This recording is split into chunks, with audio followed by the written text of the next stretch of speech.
বিদ্যে বোঝায় বাবু মশাই চড়ি শখের বোটে। মাঝিরে কন, বলতে পারিস সূর্যি কেন ওঠে? চাঁদটা কেন বাড়ে কমে? জোয়ার কেন আসে?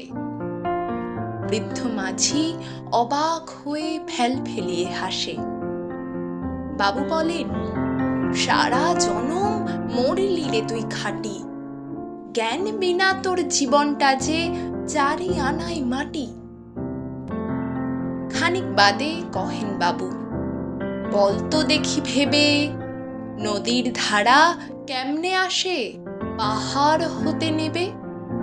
বলতো কেন লবণ পোড়া সাগর ভরা পানি? মাঝি সে কয়, আরে মশাই অত কি আর জানি। বাবু বলেন, এই বয়সেও জানিস নেও তা কি? জীবনটা তোর নেহাত খেলো, অষ্ট আনাই ফাঁকি। আবার ভেবে কহেন বাবু, বলতো রে বুড়ো, কেন এমন নীল দেখা যায় আকাশের ওই চূড়ো?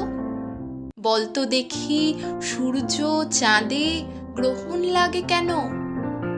বৃদ্ধ বলে, আমায় কেন লজ্জা দেছেন হেন? বাবু বলেন, বলবো কি আর, বলবো তোরে কি তা? দেখছি এখন জীবনটা তোর 12 আনাই বৃথা। খানিক বাদে ঝড় উঠেছে, ঢেউ উঠেছে ফুলে।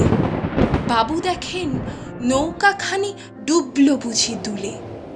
মাঝিরে কন, এ কি আপদ ওরে ও ভাই মাঝি, ডুবলো নাকি নৌকা এবার, মরবো নাকি আজি? মাঝি শুধায়, সাঁতার জানো? মাথা নাড়েন বাবু। মূর্খ মাঝি বলে, মশাই এখন কেন কাবু? বাঁচলে শেষে আমার কথা হিসেব করো পিছে। তোমার দেখি জীবন খানা 16 আনায় মিছে।